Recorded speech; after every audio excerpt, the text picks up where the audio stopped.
Good morning students.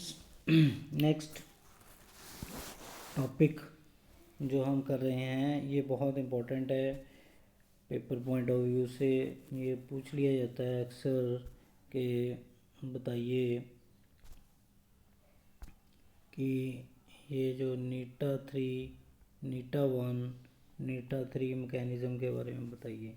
नीटा 3 mechanism के बारे में बताइए। तो ये मैकेनिज़्म बहुत इम्पोर्टेंट है। बार बार क्वेश्चन में इसको फ्लक्शनल बिहेवियर भी कहते हैं। फ्लक्शनल, इसका अलग से चैप्टर भी है।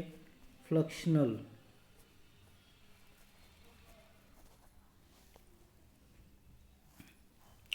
फ्लक्स बिहेवियर भी कहते हैं इसको, फ्लक्शनल बिहेवियर भी कहते हैं।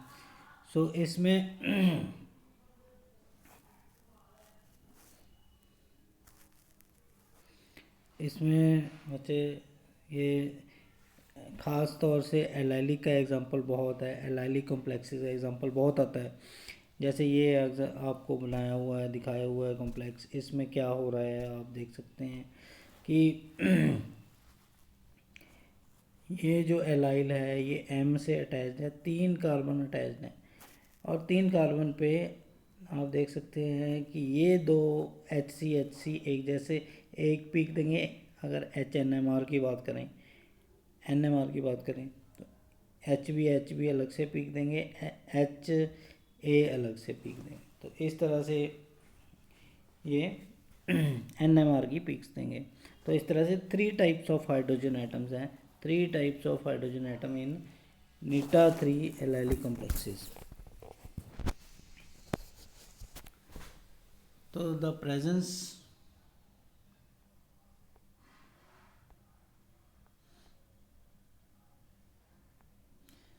presence of 3 types of hydrogen atom in eta 3 allylic complexes described in figure जो अभी आपने देखे has been confirmed by HNMR में ये कन्फर्म हो चुका है कि इस तरह की ही स्ट्रक्चर है। By the appearance of 3 sets of signal, तो 3 सेट्स आते हैं सिग्नल के। ठीक है, HNMR आपने पढ़ा हुआ है, आप लोग समझ सकते हैं कि 3 सिग्नल HA का 1 पीक 2:2 1:2:2 की रेशियो में HA HB HC की। तो ये HE का ट्रिपलेट ऑफ ट्रिपलेट्स है। ठीक है, HB का सिन HB का डबलेट है, एंटी HC का डबलेट है। तो ये आप लोग NMRs के पीक्स आपने पढ़ी हुई हैं, ये आप समझ सकते हैं कि कैसे ये पीक आएगी। फिर भी चलो ट्राई करते हैं कि अगर हो जाता है तो। इसमें आप देख सकते हैं ये इसके लिए ट्रिपलेट ऑफ ट्रिपलेट्स आएगी, HA के लिए, HB के लिए। ठीक है, HB के लिए इस तरह इसकी डबलेट आएगी, HC के लिए भी डबलेट आएगी। तो ये इस तरह से है।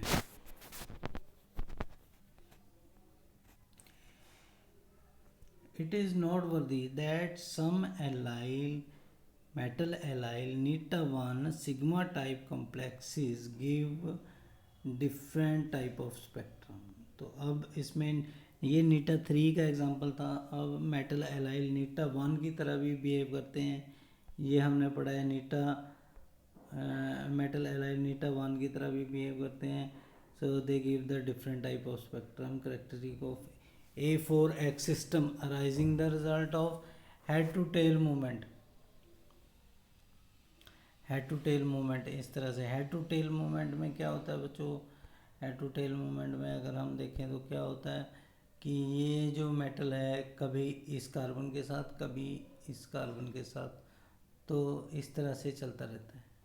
ये इधर जाता रहता है, कभी इधर जाता रहता है। तो इस तरह से, तो उस हिसाब से डबल बॉन्ड इधर शिफ्ट हो जाएगा, मेटल इधर चला जाएगा।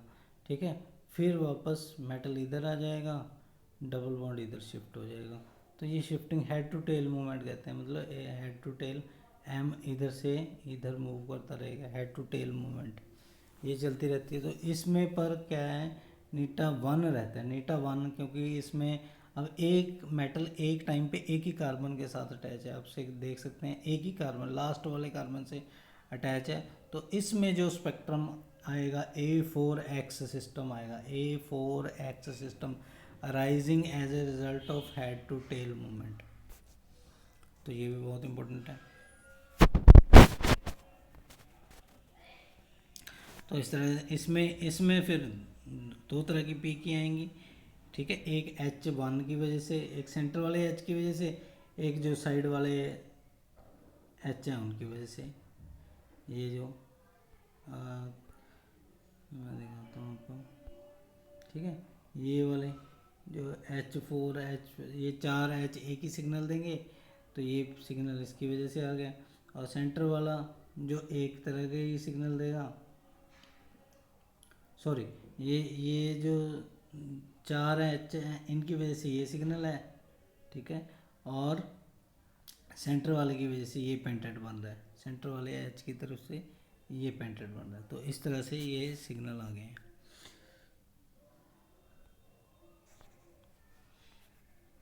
ठीक है। तो ये फिज़िकल प्रॉपर्टीज़ भी इसकी बहुत इंपॉर्टेंट है। नीटा 3 एलाइल की फ़िज़िकल प्रॉपर्टीज़ क्या हैं, ये भी बहुत इंपॉर्टेंट क्वेश्चन बनता है।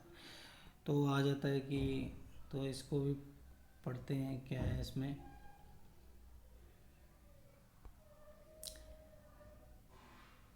The homoleptic allyl complexes eta 3 allyl are pyrophoric and moisture sensitive, ये हमने पढ़ा हुआ है। It can be purified by sublimation under vacuum or by crystallization of hydrocarbon solvent at low temperatures. The application of IR NMR spectroscopy to the elucidation of structure features metal allyl complexes as described below.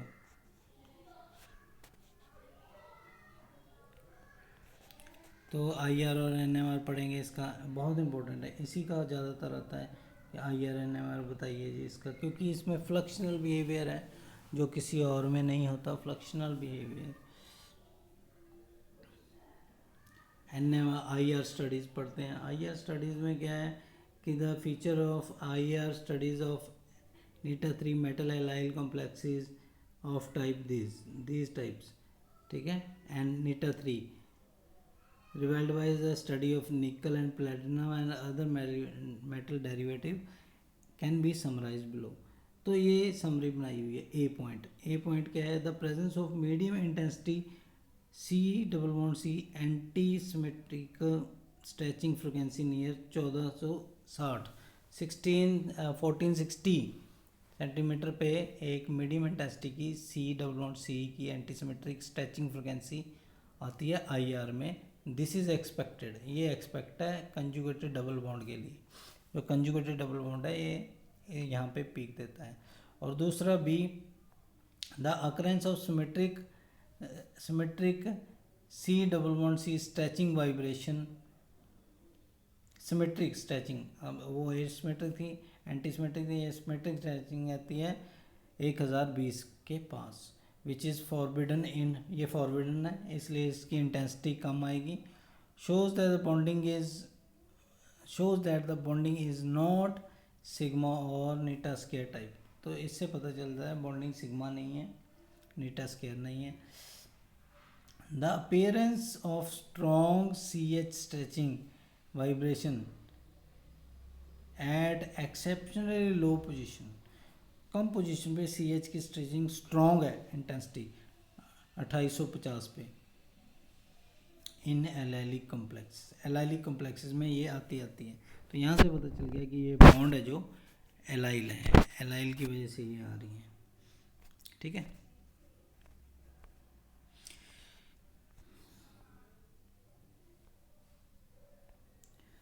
तो one of the important IR spectroscopy to the metal allylic derivative is possibly distinguishing between neta 1 neta 3 type bonding by the appearance or absence respectively of bond just 1600।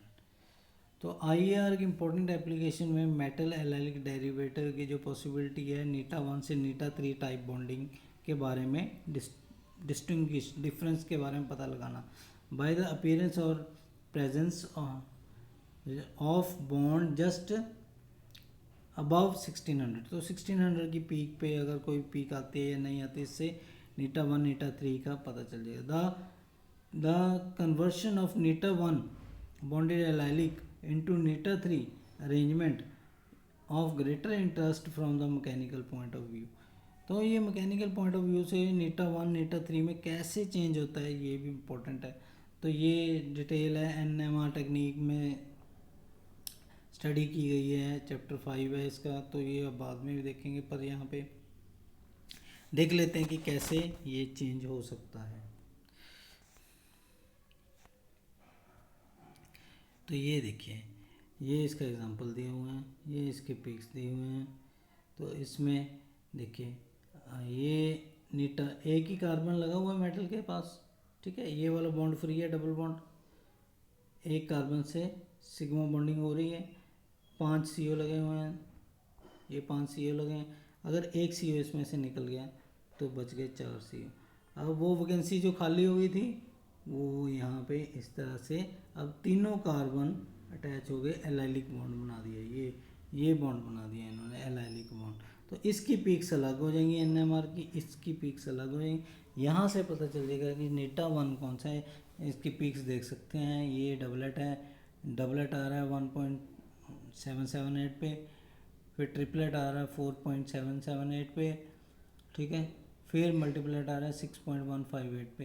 तो इसमें क्या है, इसमें भी 1.728 के doublet आ रहे हैं, ठीक है। तो इसमें 4.78 की 9 लाइंस आ रही हैं,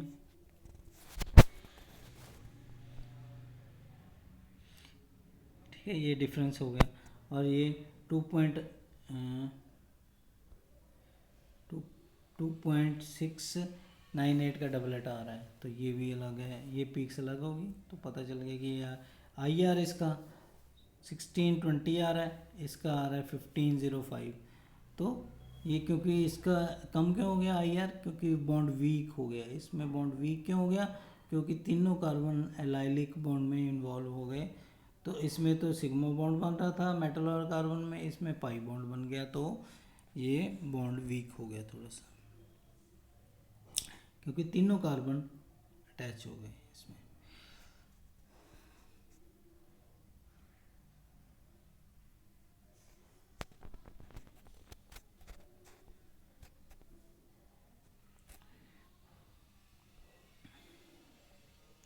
The loss of strongly pi bonded CO group from coordinated sphere enhances the electron density on the metal resulting in stronger back donation। अब जब एक CO ग्रुप को छोड़ के चला गया, अब इसमें अगर हम देखें तो एक CO यहाँ से पहले वाले से दूसरे वाले में कम हो गया, तो एक CO छोड़ के चला गया, तो इलेक्ट्रॉन डेंसिटी मेटल पे ज़्यादा हो जाएगी, resulting in stronger back donation of D electron. तो बैक डोनेशन इसकी स्ट्रॉन्ग हो जाएगी, back donation from metal to allylic pi system and contributed greater stability 4.41b। The IR spectrum this change is indicated by replacement of medium. तो IR में ये medium जो bond double bond था 1620 का, ये वीक हो गया, डबल बॉन्ड वीक हो गया, पहले डबल बॉन्ड स्ट्रॉन्ग था, ये अब डबल बॉन्ड वीक हो गया। तो डबल बॉन्ड की जो पीक है, जो स्ट्रेचिंग है, वो वीक हो गई जब ये एलाइलिक बना, ठीक है जी। तो ये बहुत इम्पोर्टेंट है, आगे भी है अभी।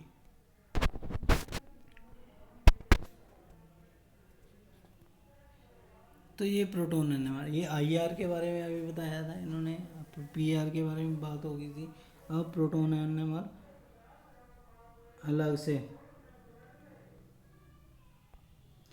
Proton NMR magnetic spectrum spectra of transition metal allied complex fall essentially into 3 classes. PNMR 3 classes में होता है।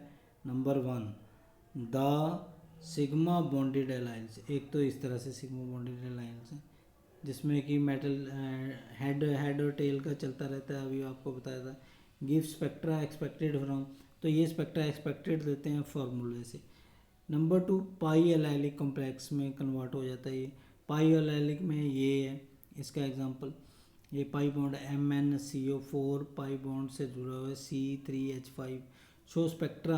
अब ये दो तरह का स्पेक्ट्रा है, एक तो ये है A2M2X shown in figure 4.39। तो 4.39 फिगर सबसे पहले पेज पे आप देख सकते हैं नोट्स में, वहाँ पे है, ठीक है। तो इसमें जैसे हाइड्रोजन एंटी और सिन अलग अलग थे, एंटी सिन अलग अलग थे हाइड्रोजन। तो एक फ्लक्शनल एलाइलिक दूसरे तरह के एलाइलिक है which have equivalent terminal hydrogen. तो टर्मिनल हाइड्रोजन जिसमें सेम हो जाते हैं, एंटी सिन का कोई फ़र्क नहीं रहता है। एग्जिबिट वो किस तरह का एग्जिबिट NMR देते हैं, A4X system. The proton NMR studies of many nita-3 allyl complexes have shown and nita-3 allyl ligands are stereochemically non-rigid। तो ये stereochemically non-rigid होते हैं।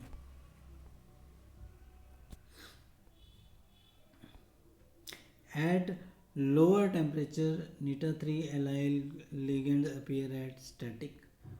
लोअर टेम्परेचर पे तो ये स्टैटिक नज़र आते हैं।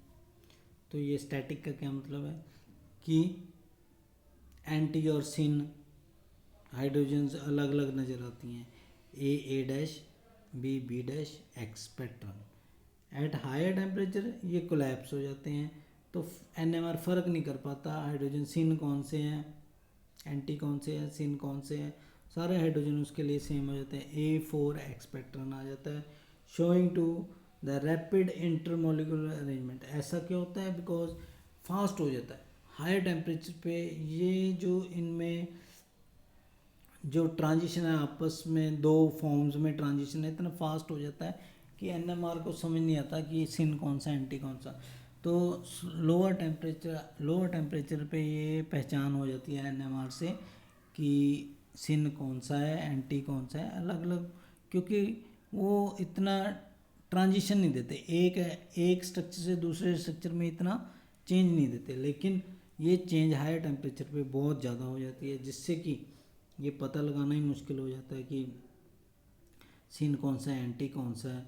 तो सारे इक्वलेंट लगते हैं, तो फिर उस NMR को सारे प्रोटॉन इक्वलेंट लगते हैं, तो फिर A4X पैटर्न देगा, फिर सभी प्रोटॉन्स के लिए सेम सिग्नल दे देगा। The careful examination of possible mechanism which could lead to the observed pattern of proton equalization has led to accepted equalization। तो ये मैकेनिज्म देख के कंक्लूजन आया कि nita-3 allyl group becomes sigma bonded to the metal. तो metal के साथ sigma bonded हो जाता है इन क्रूशियल ट्रांजिशन स्टेट। तो एक ट्रांजिशन स्टेट आती है जिसमें ये सिग्मा एलाइल ग्रुप बन जाता है। इन दिस ट्रांजिशन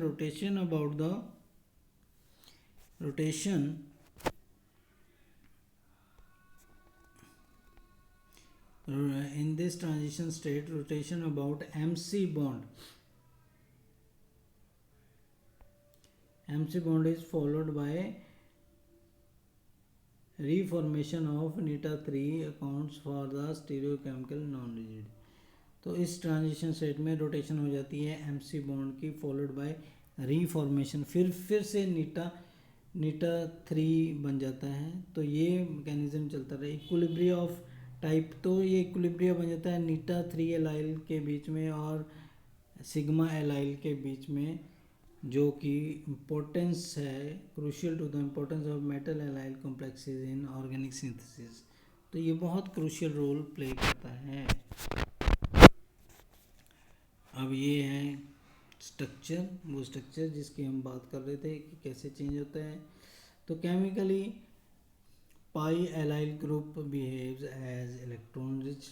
तो pi allyl group electron rich की तरह बिहेव करता है, but some of the reaction prior dissociation of one terminals to form intermediate. तो कहीं कहीं ये टूट के इंटरमीडिएट सिग्मा एलाइल ग्रुप को बना देता है। This kind of process is often facile and reversible. तो ये फेसाइल और रिवर्सिबल होती है, वो वापस भी आ जाती है या आगे चली जाती है, लीडिंग टू द फ्लक्शनल बिहेवियर। तो फ्लक्शनल बिहेवियर होता है ये सिग्मा पाई रीअरेंजमेंट भी होता है, इसको बोलते हैं। देखिए तो इसमें ये पाई बॉन्ड्स 3 कार्बन से नीटा 3 बना रहा है मेटल। अब ये चेंज हो जाता है, ये स्टार वाला कार्बन यही है, स्टार वाला कार्बन जो मेटल के साथ अटैच है। तो इस तरह से डबल बॉन्ड शिफ्ट हो गया यहाँ पे लास्ट वाले 2 कार्बन पे, और ये बन गया। अब देखिए मेटल और कार्बन का सिग्मा बॉन्ड बन गया। अब यहाँ पे पाई बॉन्ड था, अब फिर से उसके बाद रीअरेंजमेंट होके फिर से वापस वही बन गया, फिर से पाई बन गया। या हम कह देते हैं यहाँ पे नीटा 3 था, यहाँ पे नीटा 1 बन गया, और यहाँ पे वापस नीटा 3 बन गया। तो ये इस तरह से भी होते हैं, नीटा 3 नीटा 1 नीटा 3 अरेंजमेंट, या पाई सिग्मा पाई अरेंजमेंट, या नीटा 3 नीटा 1 नीटा 3 अरेंजमेंट। तो इस तरह से भी इसको एक्सप्लेन कर सकते हैं। So many eta 3 allyl complexes, बहुत सारे नीटा 3 एलाइल कॉम्प्लेक्सेस हैं जो specially homoleptics 1 exhibit fluxional behaviour. तो ये फ्लक्शनल बिहेवियर देते हैं। In such allyl form there is free rotation about the single carbon carbon bond. तो ये इसमें एलाइल फॉर्म में फ्री रोटेशन है single carbon carbon. So this is facile जो एलाइल फॉर्म है। अगर हम देखें तो अभी दिखा देता हूँ मैं आपको।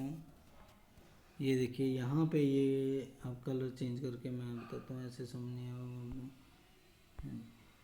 देखिए यहाँ पे ये जो बॉन्ड है ये फ्री टू मूव है। अब ये जैसे मर्जी कार्बन और हाइड्रोजन अपनी पोजीशन चेंज करते रहें, क्योंकि सिंगल बॉन्ड आ गया यहाँ से।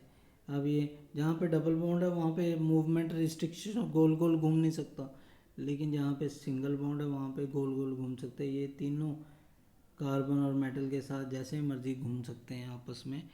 तो इससे फ्री टू मूव हो गया है, ठीक है, फ्री रोटेशन हो गई about the single carbon carbon bond. So in this फेसाइल Neeta 3 to Neeta 1 rearrangement produces a mechanism for exchanging syn and anti groups. Syn or anti groups, this may be pointed out since Neeta 1 allyl group cannot act as pi acid। तो ये नीटा 1 allyl pi acid नहीं बन सकता। It is more electron rich than Neeta 3 allyl group। Pi acid नहीं बन सकता क्योंकि वो इलेक्ट्रॉन रिच है, वो दे सकता है, ले नहीं सकता। सो transformation from Neeta 3 to Neeta 1 allyl creates a vacant coordination site on metal atom in A.